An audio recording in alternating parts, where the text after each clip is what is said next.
Hello, my name is Michael Zedek. Some people call me Rabbi Michael Zedek. And my favorite thing is hard to pick one favorite thing.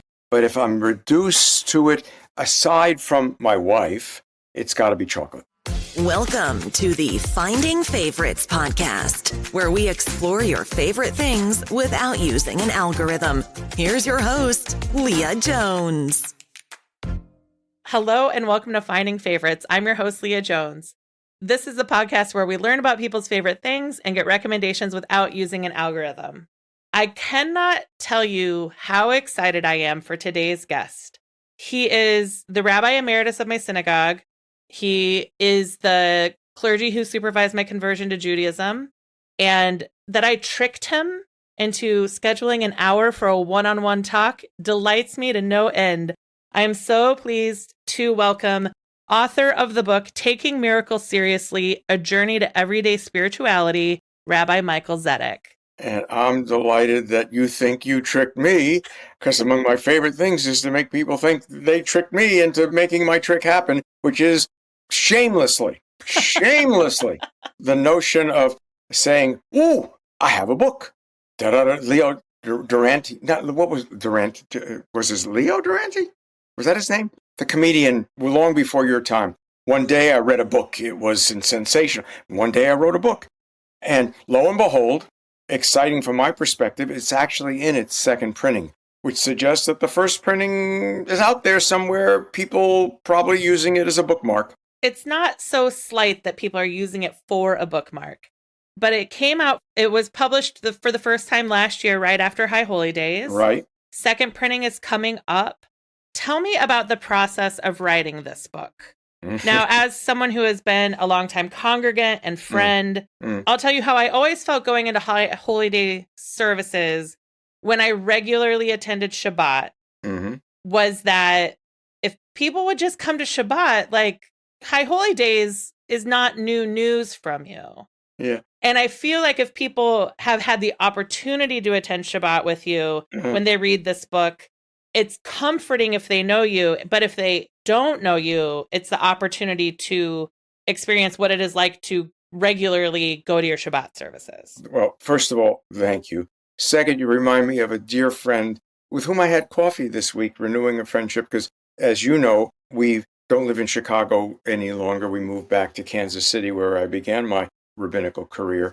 And she said once, if you come all year, you don't have to come on the high holidays. Yep. The meaning being you're aware of what in this case, the rabbi has been working on all year, wrestling through, maybe resolving, at least dealing with in some fashion that suggests he or she is trying to make sense of particular issues or concerns. And then I've constantly been fascinated by the whole notion of how we may experience the sacred and how the experience is there to be experienced. That's probably in a sentence and a half, the heart of the effort that became the book that I tried to avoid writing at all cost. Now, why would you try to avoid writing a book? Well, I'm only being partially facetious, of course. One, as you know, writing is a lonely business. And my joy was in connection. I mean, I'm deeply fond of a comment that you've heard me say too many times, and I'm going to say it again.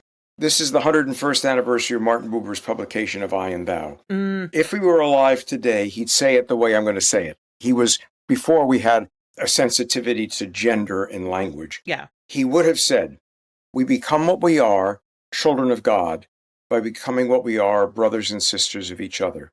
And we're having so much trouble on the brothers and sisters part. No wonder most of us are totally confused if we're even bothering to wonder about God. But I'm an only child, technically. So the whole notion of being in connection was the most precious place for me. Might even be one of my favorite things. But to be alone with my thoughts, my reflections, my notions, I tried to avoid at all costs, I think, finishing this effort, which a lot of people said, well, write this already. Yeah. So when I finally got it around, I know you'll be familiar with this experience. I would read something I'd written that day and say, this is pretty good. And then maybe an hour or two later, I'd read the same thing. My God, what trash, what garbage. Who the heck is going to take this seriously? and you're going to be out there exposed, and you're not even going to be able to explain, and people are going to say, oh my God, what a fool. However, I decided to take that risk. And one of the lovely things have been some of the commentaries that have come back to me because of this book, which for some folks at least, they found enriches this journey that we call life. And that's enormously flattering. And it's also, lo and behold, a way of connecting in that sense of another kind of community. So the honest answer is, I'm glad I did it. I'm glad somebody forced me to finally get it done. And I'm delighted that it saw the light of day. And now with the second the second printing, it's not a second edition, right? Do you have some things planned to celebrate the second printing? Well, I've got a couple of appearances to promote the book, one of which is I'll be at the Emanuel Congregation. I've heard of it. Yeah. And I think we've got 50 copies to give away, and people might make a donation to the congregation. And I'm going to talk a little bit about the book after Share Shabbat. And, after all, no meeting without eating. And we are fundamentally skilled in that Orthodox practice. Yes. And then I have an appearance in Phoenix, Scottsdale coming up. I'm either going to Dallas or Houston. Forgive me for not remembering which. And then I've got one in Florida, and then one in Palm Springs for PAR, the Pacific Association of Reform Rabbis, and one in San Diego for NAOR, the National Association of Retired Reform Rabbis. Now, for those who may have a little Hebrew, Naor almost sounds like Na'ar, which is such a delight because these are all retired colleagues. Mm-hmm. But the word Na'ar in Hebrew means youth or young person. So you're only as old as you. How old would you be if you didn't know how old you was? To quote Satchel Paige, But the truth of the matter is, with the second edition coming, I do have to do some more promoting because I'm sure you're not unfamiliar. Publishers tend not to bother with book tour arrangements or putting any money behind publicizing because they don't have it. Right. But also, one of the things that I think is unique is, how long have you done your radio show? Well, we just concluded 29 years on the air. Okay. Now it's in the format of an occasional podcast. The radio show that Leah's referring to, we called Religion on the Line. And it was a call-in show. A rabbi, priest, and a minister who didn't walk into a bar. Instead, they walked into a radio studio. Mm-hmm. And the meta message of the show, from my perspective, boy, could anything be more current, was we didn't always agree, but we always cared about each other. Yeah. And given that this is being recorded only a few days before the nightmare of the election on Tuesday, I am certainly far from alone in the anxiety of, no matter what the outcome is, will we be a United States or incredibly angry states of America? Mm-hmm. And I'm fearful that it's the latter, no matter what. Yeah, I was listening to a podcast yesterday, High and Mighty, with John Gabris, which I'm certain you don't listen to. And not only that, I've never heard of the podcast, High and Mighty. I've never heard of the person. Other than that, it sounds very familiar. He's a comedian in LA, but he was saying yesterday that no matter the outcome, half of the country is going to be upset. And what a challenge that is to just even imagine that no matter who wins, Kamala or Donald 45, Donald, I was like, what's his name? I have stricken him from the record. That half the country is going to be upset with the outcome. Well, I think he's exaggerating a little. Yeah. Namely, 40% are going to vote for one candidate, and we think somewhere near 40% are going to vote for the other. And there's 20% of the people who have opted out of eligible voters who aren't going to vote. I mean, and I think I'm underestimating how many are not going to vote, because it'll probably be close to 70% of the eligible electorate, Yeah. I'm fascinated by the notion that there are people who are undecided. How can you be undecided at this point? Well, sometimes it's hard to choose between a cold slice of pizza and a cup of poop. Gee, your prejudices aren't very clear here. I am very excited to vote for Kamala. I am very optimistic. And I think young new voters are going to surprise us in their drive to the polls. Well, I will admit to you, prejudice on display.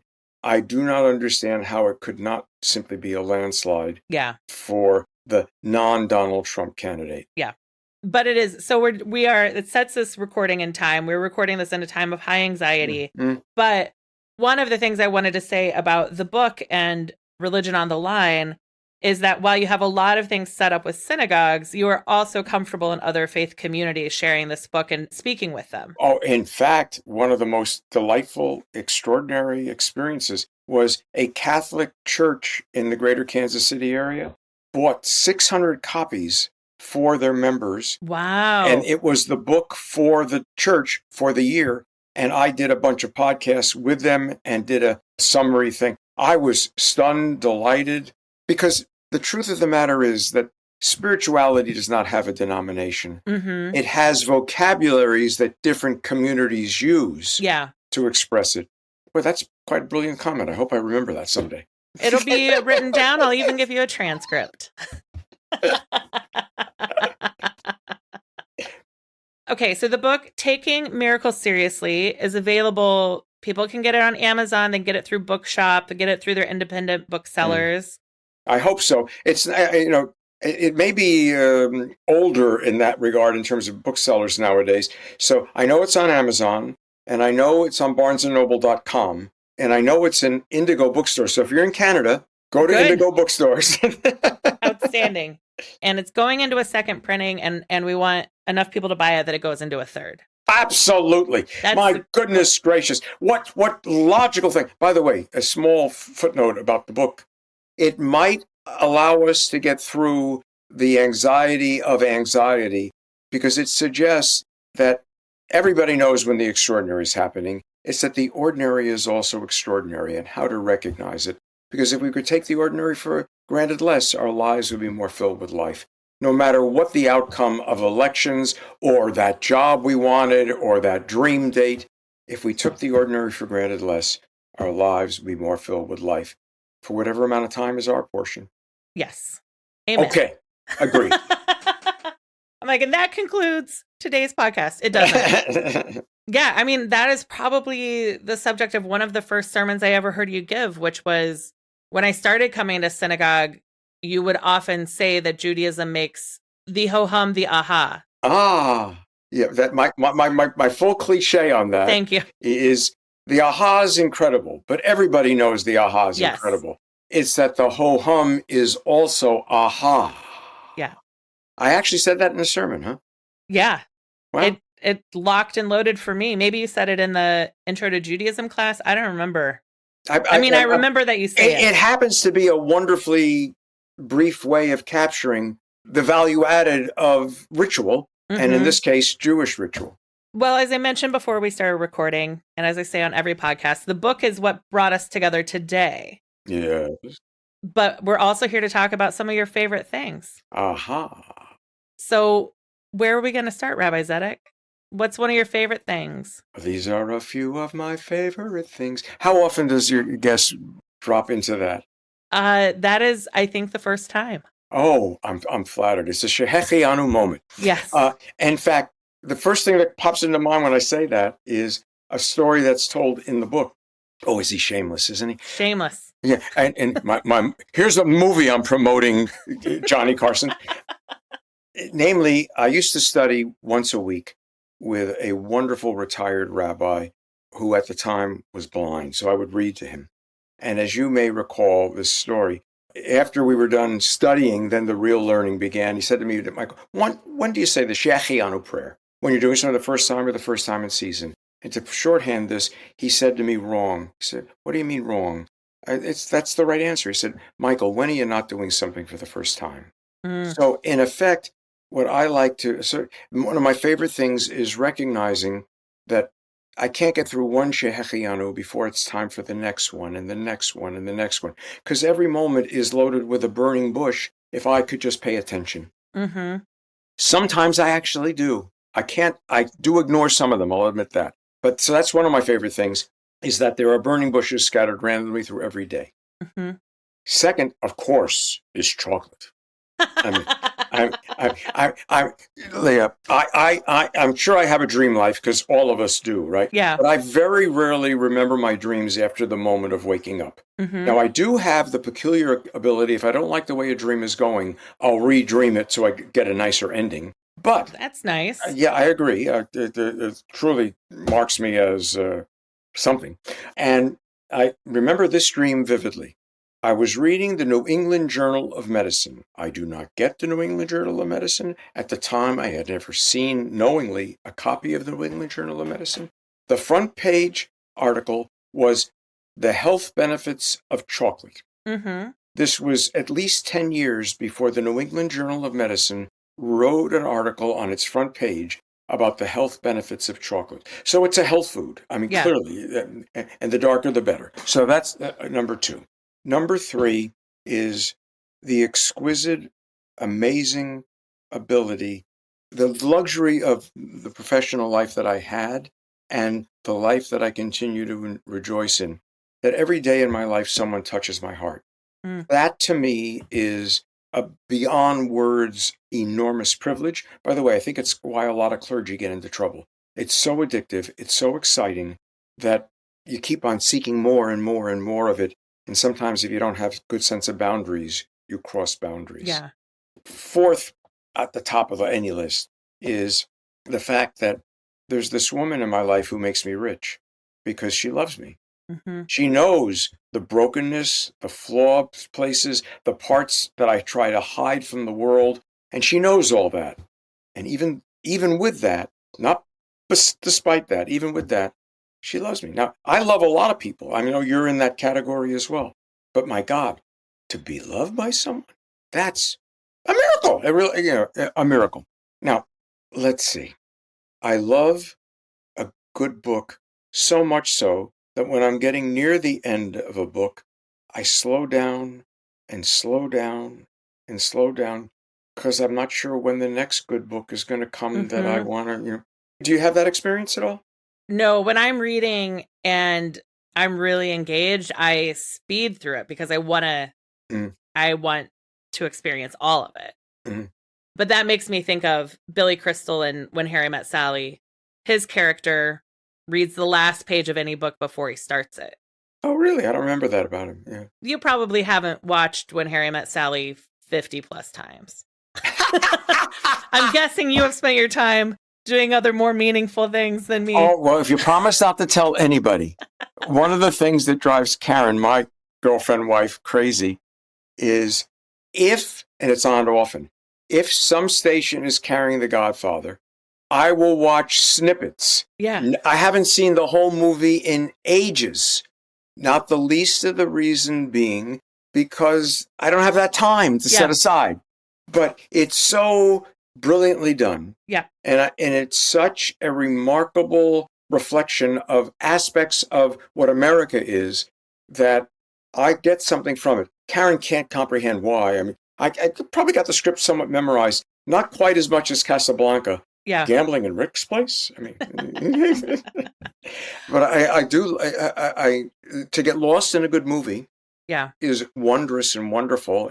A favorite thing.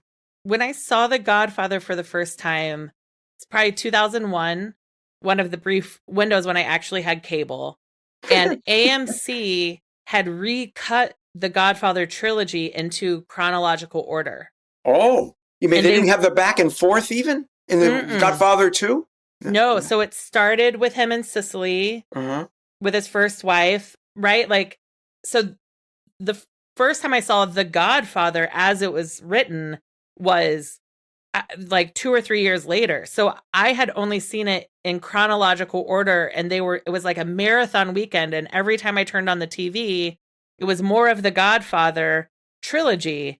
But once I sat down and watched The Godfather, that's also in my top 5 movies. Okay. Wow. Yeah. So in the meantime, if I'm going to add to this list, I suspect you're going to appreciate this one. One of my favorite places to be is Ein Gedi, the oasis in the Judean wilderness in Israel.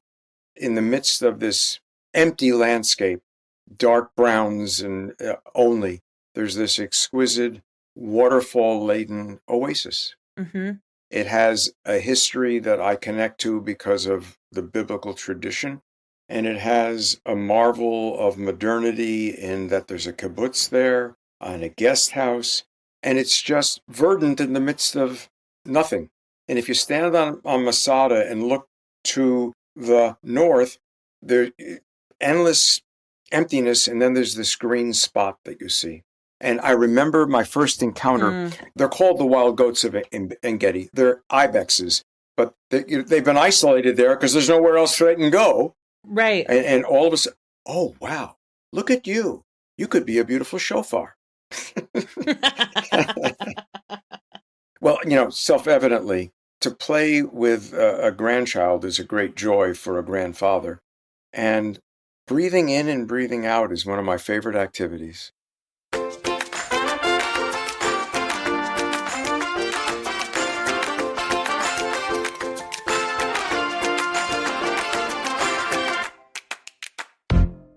What about you? I mean, have you talked about this yourself? A little. Let's turn the tables here. Well, I'm going to have this summer, I took an amazing trip, like a post-cancer grab life by the horns kind of trip. Mm-hmm. And Ronnie and I and our friends Jackie and Clint went on safari, but we took a train across South Africa from Victoria Falls in Zimbabwe to South. That famous luxury train? Yeah. What's it called? Rovos Rail. It was phenomenal. You would love it, I think. It is romantic, beautiful. There's a dress code for dinner. It's a 4-course dinner paired with South African wines. Lunch and dinner are both 4 courses. They have a vegetarian menu every day. Thank you. Cheese. It's a cheese dish. There's cheese, an appetizer, an entree, and dessert, and paired with wines. Phenomenal. And then you get off the train during the day and you go on game drives. Yeah. So you remind me, thank you. I've had the privilege of teaching in South Africa several times. And one of my favorite moments was I talk about this in the book. I met Nelson Mandela twice. Just the single most remarkable human being I've ever encountered. But the story that comes to mind to mesh with yours is there's an organization called YPO, Young Presidents Organization. Yep. And I was when I was younger, I was a resource for them. The international president happened to be from South Africa. He invited the executive committee, their spouses, Karen and me. I was the resource to his game reserve beside Kruger National Park. Yeah. Now, first, we flew in on his private plane, of course. Yeah. Right. He doesn't buzz. The pilot buzzes the airstrip to get the zebra off so they can land. Zebra being, of course, the South African pronunciation of zebra. Even hippopotamus is the South African pronunciation of hippopotamus. And for the next 3 days, we slept practically not at all because it's so exciting, so awesome, so overwhelming, so sacred. As nature fills every niche, as the night sky is alive with stars, so you almost understand the Abrahamic promise. Count the stars if you can, because you can't. Yeah. And then, of course, the southern hemisphere sky is not like what we're used to, but it was so clear that we could see satellites moving across the sky. And then among the more amazing experiences was he imported a French chef to cook for us in the bush. And Karen and I have our crazy diet. But he met those expectations, even he's cooking strange things for everybody else. But genuinely amazing. One small example. We came upon a group of elephants, and there was a newborn. I mean, the elephant, one of the cutest things, still wet from birth. Yeah. We clearly got too close as far as the elephants were concerned. Yeah. They formed a wall. That baby disappeared. Yep. I mean, just, the notion of the protective instincts, the maternal instincts, the notion of consciousness in the animal world was reinforced something substantially. They didn't hurt us. They were simply in a protective mode. And my gosh. Yeah, I want to go again. I thought this will be kind of a one and done trip. And then we only spent one night in Johannesburg. And regretted that we didn't spend. Oh, no, that's more than enough in Joburg. Yeah, we stayed at a wonderful hotel though, that was little tiny guest houses. Mm-hmm. And it was just like, I wish we had more time here in this hotel. And we didn't go to Cape Town. Mm-hmm. Ronnie was coming from Israel and I was going to Kenya after we met up in South Africa. So we couldn't add Cape Town. So I regret missing Cape Town. And now having been on like 3 game drives, I want to see it again. I want to experience it more because my brain just couldn't comprehend that the animals just were living their lives in the wild. The way that we see squirrels and deer and rabbits in the Midwest, right? That these elephants, hippopotamus, lions, zebras, the birds, I was like, oh no, I'm going to become a bird person. I just watched it happen to all of us on the trip. We all were at risk of becoming bird watchers. It's endless animals that we're not familiar with. I mean, just, it was, oh God, I can't think of her name. She was a white, happened to be Jewish. She was in the South African legislature, opposed apartheid while Mandela was still arrested, often isolated and banned. I have 2 other colleagues with me. We're meeting with her. We get there on time. She's not there. And we're about to leave. She rushes in. She had gone to the bakery. I can't entertain rabbis and not have food for them. So that's the more important thing. She was at risking her safety, her life. And I asked her why. And she gave me an answer that I've heard over and over again with people who are champions of social justice. She said, what else could I do? And I absolutely convinced life constantly confronts us with what else could I do moments. And the only question is, will that find us on the side of justice and caring or on the sidelines of indifference or worse? Helen Sussman. I'm glad I remembered her name. Thank you. We'll note her in the show notes so people can, and we'll link to an article or a Wikipedia about her. Oh, bravo. Yeah. So you were saying that was among your favorite things. That was, I mean, I love traveling. So I joined the Jewish people in 2005. I think I've been to Israel 14 times in the last 20 years. So Tel Aviv, one of my favorite cities in the world. I have such an incredible group of friends there through, some of them I met through blogging, some of them I met through the Schusterman Foundation and the programs that they have, as they've ushered me through my Jewish life. And I have dear friends. I don't have family in Israel. And sometimes I wonder if I hadn't converted, would I have seen more of the world? Because most of my PTO in the last 20 years has been spent visiting friends in Israel. Well, I'm going to pretend I know what I'm talking about. I made a living doing that. And my suspicion is that you might have seen more of the world, but you might have learned less about people. And, I'm a creature of relationships, not of geography. And now that may be because I'm an only child, but as far as I know, that may be even far more quintessentially vital than, I've seen Niagara Falls, which I've seen. Okay. But you mentioned you love traveling. I hate traveling. I love to get there. Yeah. And it's not untypical for many of my gender.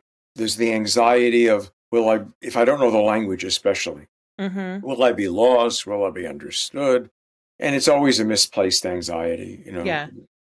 Yeah. I mean, I do. I go to Israel because it's where some of my dearest friends are. And it's funny, Marlene's partner, Alex, was asking my opinion on hotels in Tel Aviv. For those who don't know, Alex was born in Israel and he still maintains a significant presence there. And I was like, well, I stay at the Brown Lighthouse at Ben Yehuda and Higher Cone. I was like, I stay at that hotel. I've stayed there for like the last 5 trips. So I don't have opinions about other hotels. The staff doesn't remember me, but as much as I like to travel, I want it to be familiar. I like the breakfast buffet. I like I love the patio. It's a rooftop patio where they serve breakfast. I probably could talk for an hour about Israeli hotel breakfast buffets, which are glorious. Yeah. So like the fresh fruit, pickled fish, pickles, cheeses, egg dishes, coffee, fresh pressed juice. I love. The different kinds of what we'll call yogurts for shorthand. Mhm. Yeah. I look forward to a time when that is what we really focus on, because as we're talking now, this terrible pain for so many, not just Israelis and not Mhm. just Palestinians, but Palestinians and Israelis and Lebanese and that whole part of the world. But one of the things that is not a favorite thing, but is a confusing thing, is right now, as we're speaking, there are millions of Sudanese at risk of their lives. Mhm. Does anybody pay any attention? Yeah. As we say in Jewish tradition, oy vey izmir. But I've cited Abraham Joshua Heschel more than once, and if you don't buy my book, buy some of his books. And one of the things he said that gets me through the day is, it may be, I'm going to use a South African phrase, at the end of the day, Mhm. it may be that we won't be redeemed, Yeah. but at least we should be worthy of being redeemed, which is to say, I don't have control over outcomes. I can only have some control over how I respond, behave, act, intervene in the various circumstances of my life. And I suppose one of my favorite things is that I can be an agent who thinks he's free, even if I'm wrong. Mhm. So here's a different favorite thing. Somebody once yelled at me. I find this, I get a certain teasing tickle out of this. Somebody once yelled at me, "Rabbi, the problem with you is you don't dislike anybody." And I Mm. thought, of all the various problems to have, I'm glad that's one of my problems. Yeah. Because, there are certainly behaviors that I'm not excited by or find problematic or distasteful. But even that person earlier on whom we mentioned, we'll say 45 for Mhm. shorthand, I don't hate him. I'm confused by him. I think there's ultimately a sadness that has to be associated when one thinks about the emptiness in this person. Yeah. But the danger that he brings as well is more frightening to me than the emptiness in him. Well, thank you for ruining your podcast. No, it is, the serious is allowed. The Uh, serious is allowed. yeah, I'm curious. me If, too. can we time travel to how you became a rabbi? Yeah, we can, because I actually know this. All right. Because when I first met you, Mhm. I remember telling people, I'm like, he is your favorite English professor, Oh, your favorite lit professor, combined with Billy Crystal, who was like at the time the only New York Jew I knew. Like, I was like, he's funny like Billy Crystal, but he has this ability to access poetry like your favorite English professor. You just mhm. pull it out of the air, and also Torah. And I think I want a you. copy of this podcast, for gosh sake. I think you went to undergrad for literature. Right. Mhm. And then someone said, what if you take your religion as seriously as you take these poems? Mhm. And now you're a rabbi. Mhm. What really happened? Well, you're pretty darn close. I was teaching English and writing at Syracuse University. I was a young whippersnapper who had a very impressive academic career. And this was in the late 60s. I'm sure you've heard of them. I've heard of them, And yes. it was right at the time when what we now call the Black Revolution hit the campus. It was one of the last times for a period where a white kid, because I was a kid, could teach mainly black kids and not be automatically suspect. And we were exploring some crazy things. One of the ideas that I had was that you had no business expecting anybody else to celebrate or care about you if you didn't care about you, i.e., I didn't know about Hillel, but if I'm not for myself, who will be for me? Mm-hmm. People were growing afros. Black is beautiful. I had in those days an isfro, and as I like to say, there ain't much fro no mo for those. Are we on camera, or is this just audio? It's just audio. Oh, thank God. But at any rate, there's a significant solar panel at the top of my head. And so after class one day, one of my students, his name was Elijah, for gosh sake, he said to me, "Michael, I wouldn't let them call me professor, doctor. Michael, why don't you get the hell out of here and learn about your adjective?" And I said, Elijah, Jew is a noun. It's not an adjective. Mm-hmm. But you have an interesting point, because I was, in effect, suggesting something that was not something I was living. Approximately 2 weeks later, I thought at the time it was an accident, but it ended up being how it happens that we're now talking about this. I met a gentleman. His name was Rabbi Yechiel Lander. I thought at the time he had come simply by accident. I ran into him on campus. What he had done was I had won an important fellowship that was given to 100 people in the country who showed great promise for careers in college teaching. Mm-hmm. And he looked at the list of those 100 people, and if they had a name that might suggest they're Jewish, he thought they might be intriguing candidates to go to rabbinical school.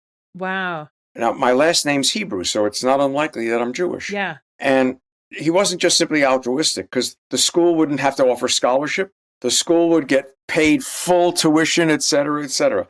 So we had a correspondence. But, when I met him, he was 38 years old. And those were the days of never trust anyone over age 30. But I liked him. I think at age 32 or 33, he decided to become a rabbi. He was a lumberjack until that time in Canada. Wow. Shorthand, he was an unusual man. Yeah.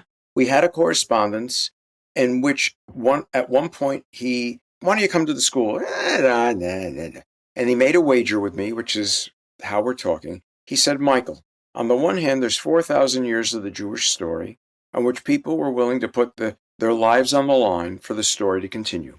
On the other hand, there's you, who thinks it's of minimal consequence. Is it possible they're right and you're wrong? Give me 1 year. Mm. And that turned out to be the rest of my life. Wow. Now, admittedly, I was assumed I'd go back into academic life, but before you can graduate, you have to serve these congregations that can't afford a rabbi full-time. And that was my first significant contact with adults. And I found adults were really interesting, because before that, I'd been a student or a teacher of students. And since I wholeheartedly believe, as in that Buber statement, which I said years ago on this podcast, that community is where we meet the sacred in its most intensive form. If you want to be part of building a community, a college or university, 25% of the community is going every year. Yeah. But in a congregation, it starts with birth and it ends with death, and it's an organic, what the real world looks like. Can it be a model for a better real world? And that's how come I ended up being a congregational rabbi. But I do love literature. I do love metaphor. I do love philosophy. I do love the notion that all of those things translate into Torah and how we can live it. Mm-hmm. So my love of Judaism, my love of Jews ended up being combined. Sometimes one of them is harder than the other. Mm-hmm. Did your student Elijah know that you left to go to rabbinical school? I don't know the answer to that question. No one's ever asked that question. I owe him a debt that I've never paid. Yeah. Because he essentially said to you, you're telling us to find what's beautiful about being Black. Like, you recognize that there's something special about us, but you just think you're nothing. Well, it was a matter of indifference. At most inconsequential, sometimes an inconvenience. But Hillel's right. If I'm not for myself, who will be for me? Yeah. If I'm only for myself, what am I? Rhetorical question. You're not all of what a human being is meant to be. If not now, when? Get to it already. Come on.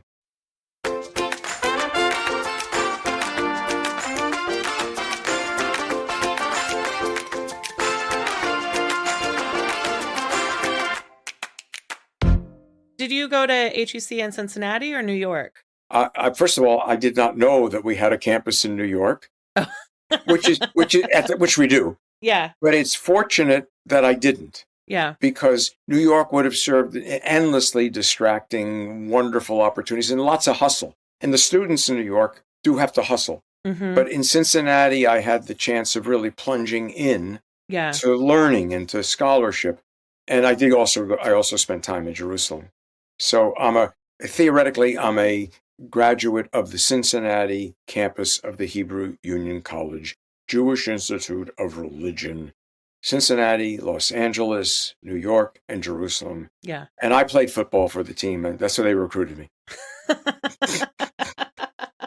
Well, for those who don't know, I am slight of height and slight of appearance. A football might hurt me. And then, was your congregation in Kansas City your first pulpit? Yeah. it was 1974 is when I was ordained, and we were still suffering under the recession effects of 1973, which is to say there weren't a lot of jobs. Mm-hmm. And one of the few was that met my hopeful criteria of being an assistant to someone rather than learning by making mistakes and not knowing you'd made it until after the fact. Mm-hmm. Was I didn't want to just be the youth rabbi, which is what most colleagues start off with initially. I wanted a full range of rabbinic experiences. And one of the few was this job in Kansas City. And I pursued it, and I was offered it, and I took it.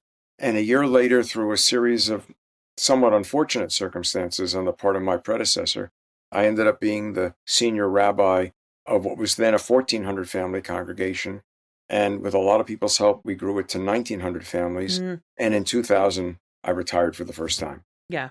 Then I had that exile period as the CEO of the Jewish Federation in Cincinnati. Yeah. And then went back so that I could meet you. Yeah. In 2004, I came to Emanuel Congregation in Chicago. Yeah.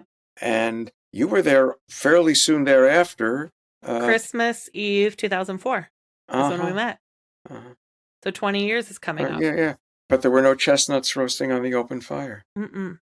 Jack Frost was definitely nipping at the nose. By the way, one of the funny things about when I was recruited to come to Cincinnati, to Chicago, Emanuel, they said, we don't want you here in January.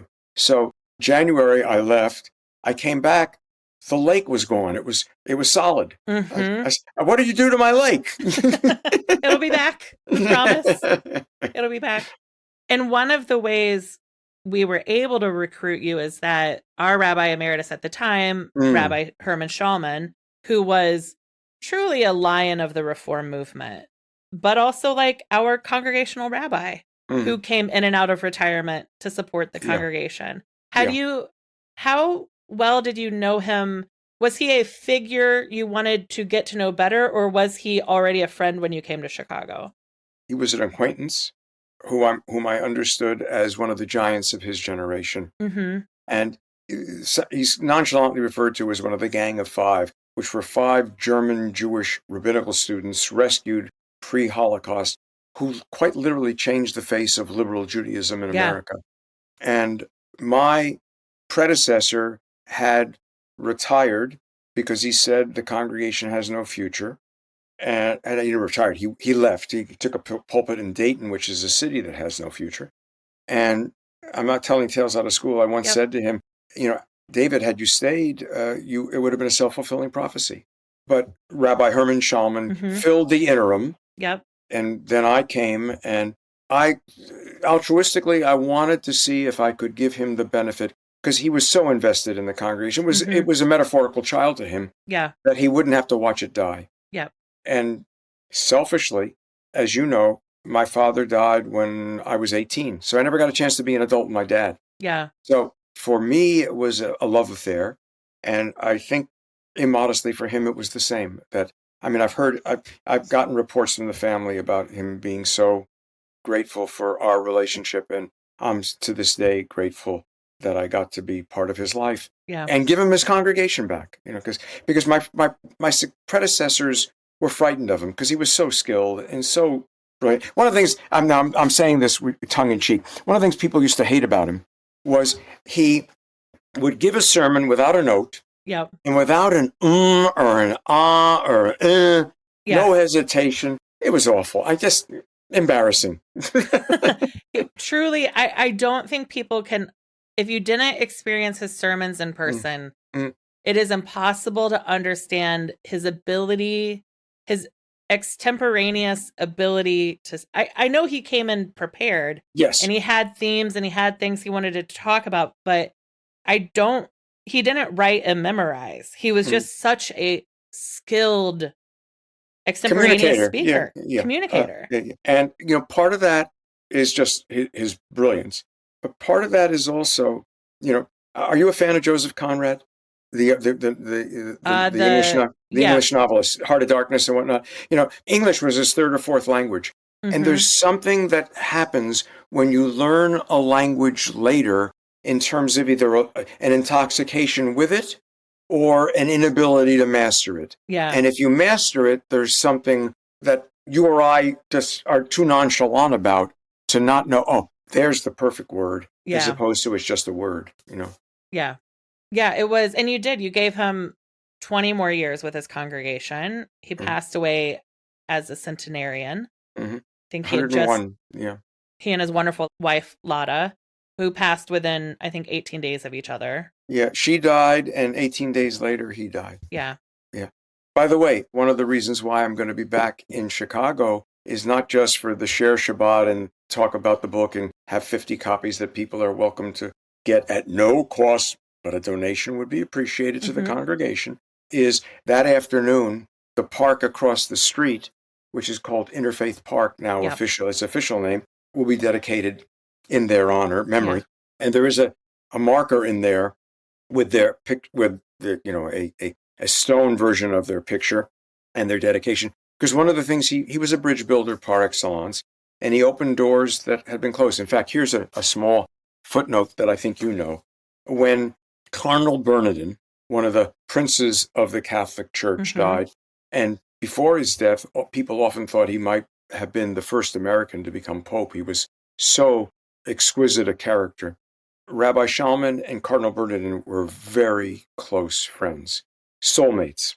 So much so that when Cardinal Bernardin was dying of cancer, one of the last people he insisted on seeing was Rabbi Shalman, and he implored Rabbi Shalman to give the principal eulogy at his funeral. Now, that may be the first time in 2,000 years that a rabbi gave the principal address at the funeral mass for a prince of the Catholic Church, which is what cardinals are often referred to as. And it's only an example of the unprecedented bridge building that the two of them did and still has lasting impact, not just in Chicago. Yeah. And I think it's such an honor. And, kudos to Sandy Chait, who I don't think listens to podcasts, but she devoted to Rabbi Shalman, devoted to the neighborhood of Edgewater. I think the Park District had never received so many emails from people saying in favor of something that they, I think they were like, yeah, send some emails, thinking she would get 5. And I think it was over 150 petitions and you had to write a note to send in. So it's such an honor. And I think, I think for people my age and younger, I'm 47. We have always lived on this side of Vatican II. We've always lived on this side of the Catholic Church officially not blaming the Jewish people for the death of Jesus. But that's not it's not so long ago. It's not ancient history. And, meeting Rabbi Shalman and understanding, that what I thought was sort of interfaith, no, isn't it so nice? There was such deep work. There's still deep work, important work to be done. For sure. But how far they moved, the ball down the field cannot be underestimated. Yeah. Although what also cannot be underestimated, alas, is anytime you make such remarkable change, it always encounters resistance. And there is resistance. I mean, orthodoxies of all sorts are on the rise in our current environment. And part of that is because ambiguity is real. Modernity has introduced that problem into our lives. Some of us want certainty, and that's a very elusive thing to get. Yeah. And if I've staked my life on this truth, I've got to have a monopoly on it, as opposed to that the opposite of one profound truth is another profound truth, which I think both Cardinal Bernardin and Rabbi Shalman understood at its heart is the real business of our lives. Yeah. Now, something I often say to guests, because sometimes we'll go deep on just one favorite thing. I have talked to people about candy for an hour. I actually have a whole podcast about candy. It's not difficult to talk about candy for an hour every week. It's a great topic. I say to people, a lot of times the stories we're asked about our work history and we're asked about our love story, but we're not asked about our hobbies or other favorite interests. But I am, because one of your favorite things is your ongoing love affair with Karen, your wonderful wife. what's your love story? How did you meet? What's the origin story to my Karen and favorite Michael? story! My favorite story! Oh boy, oh boy, oh boy. But I hope we got 2 podcasts here. At any rate. So, to begin, I was married previously, and thank God that marriage ended, because I'd still be trying to make a marriage that wouldn't work. It was never going to succeed, because it was based on vulnerabilities rather than on caring and strengths. A haze called romance, it was all wrong for both of us. The only good thing that came out of that marriage is, well, 2 things. One is that my then wife forced it to end. Thank you very much. And second is 2 wonderful children. That said, I was single for a while and dated for a while, and I'm having dinner with 2 dear friends on a Sunday evening. They had just gotten back from a lobbying trip to Washington, and they said, have you ever thought about asking Karen Gilbert, Karen's family name, out? And I said, no. First of all, Karen, this is superficially a really exquisitely beautiful woman. She's a beautiful person, but she also is very pretty. Yeah. And she's probably going with somebody really good looking, probably someone who has a really nice car. I drove a station wagon. But if you're willing to give her a call to see if she's open to it, oh, sure, why not? So I thought that would give me a little break. I get home, it's a Sunday evening, I put my key in the door, and the phone's ringing. It may be an emergency, right? Somebody needs me. So I rush to the phone. It's the woman of this couple saying, I just spoke with Karen. Karen swears she didn't say this, but this is what I remember. The rabbi knows who I am. If he wanted to ask me out, he should ask me out himself. So I'm stuck, right? I got to call her. Right. I called her. Now, I'm sure you're going to be shocked. I don't like being on the phone. There's something about the disembodied aspect of it that I don't. So we're on the phone for a good 3 hours, which shocked me. That night? Yeah, that night. Wow. Yeah, I agree. And I broke one of my rules, which is when I was in the dating world, my first date was always lunch. I'm not a bar person. Yeah. So, this has been so lovely. I'm looking at my watch. Yep. I have to get back to the office. But I invited her to dinner, and she informed me she's a vegetarian. Now we're talking Kansas City, Missouri, the beef capital of the country. Right. What am I going to do? So I call some friends. Their family owns a Chinese restaurant. Just recently, they retired. And I said, I picked up one of the brothers. His name is Sam. Sam picked up the phone and said, Sam, would you be interested in doing a vegetarian meal for me? He said, I'm delighted, Rabbi. It's a pleasure, blah, blah, blah, blah. So I go to the office that day thinking, I'm going to have a wonderful meal and a date with a really beautiful woman. She calls me and she cancels. Now, I'm not good on rejection. Her mother was beyond upset with her that she did that, because her mother was far more interested in her going out with me than Karen was. Were they congregants? Yes. Yeah. Which is risky, but what the heck. At any rate, she had a paper due for a master's, and her brother had taken a look at it and said it was due the next day. So you can do better. So anyway, Thursday, May 15th, 1990, we went to the restaurant. The waitress, Sue, one of the family members, came over and said, would you like something to drink? And Karen said, no, thank you. And in my nervousness, I said, so you're going to be a cheap date? And she said, you haven't seen me eat yet. Now, it wasn't a vegetarian meal. It was 8 courses. One more incredible thing. They just went out of their way. Yeah. Right? And I did my fair share. But it's Chinese food. By rule, there's stuff to take home. There was nothing to take home. A small aside, that restaurant before, I think it's actually closed or closing, had on its menu a dish called Karen's Vegetables. Almost sounds Asian, doesn't it? Karen's Vegetables. At any rate, before the evening was over, we both knew we were in wonderful trouble, which she didn't expect. Yeah. But I was hopeful. Yeah. But the part that's kind of the magic is my fortune cookie was, you are doomed to marital bliss.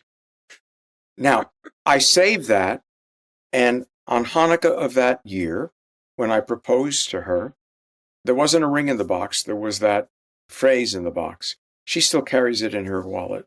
Oh. And, I'm just a very fortunate man, and I'm fully aware of it and amazed by it and enriched because of it. And that's our love story, and I hope it hasn't written its final chapters. No. Yeah. But thank you for the chance to revisit Doomed to Marital Bliss. Now, was that Sam in the back stuffing it? it? Do you think he stuffs that in there? There's two. You've given me two questions. One is it possible to find Elijah? Mm-hmm.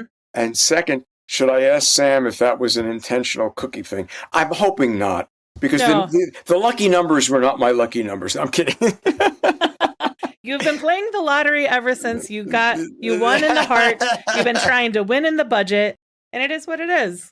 Yeah, to win the lottery, you do have to buy a ticket, and we haven't gotten around to that yet. Yeah. Well, Rabbi Zedek, is there anything else about either your book, chocolate, being loved, knowing people, being in a relation, is there anything that if we hang up and you haven't said it, you would walk away and say, I should have said that? In about 10 minutes, I have no doubt that will happen. Mm-hmm. But I would add, shamelessly, if someone gets the book and finds either that they want to have more about it, or a group about it, or a question about it, or a challenge about it, I would be delighted. I do have a website, which is www.rabbimichaelzedek.com. And my email is rabbizedek, Zedek, at emmanuelcong.org. I'm open to connection, and I wouldn't hesitate to respond unless it goes into my spam, which I hardly ever look at, Yeah, so if people are having in-person events, if they are having a virtual Zoom book talk, a book club meeting, so virtual or in-person, you're available, and they should go to your website to learn more about how to book your time. And I've got one other thing that did occur. This was a wonderful process of working with an editor.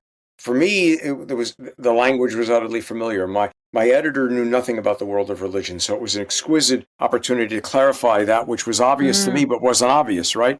But she had a great suggestion. She said, Michael, as opposed to calling me by my Christian name, Rabbi, why don't you put questions at the end of each chapter for further reflection? It was a great idea. And she didn't come up with the questions, I did, but I think it extends the reach. And several people have mentioned to me that it actually makes the book even more alive in their hearts. So, Leah, first of all, thank you for this opportunity. But much more importantly, thank you for what you mean in a lot of lives. And I do mean that, including mine. You're a treasure. And I mean that, even though I could have just said it, but I really mean it. Thank you. Thank you, Rabbi Zedek. This has been just a wonderful chance to catch up and hear the stories I've always wanted to hear more in depth. You can find Finding Favorites anywhere you find podcasts, Apple Podcasts, Spotify, Good Pods. Please subscribe, select auto download, rate and review, give it 5 stars. At least. Finding Favorites is engineered by Rob Abrazado. Thank you, Rob. And thank you so much. Thank you, Rabbi Zedek. Thank you. Thank you for listening to Finding Favorites with Leah Jones. Please make sure to subscribe and drop us a 5-star review on iTunes. Now, go out and enjoy your favorite things.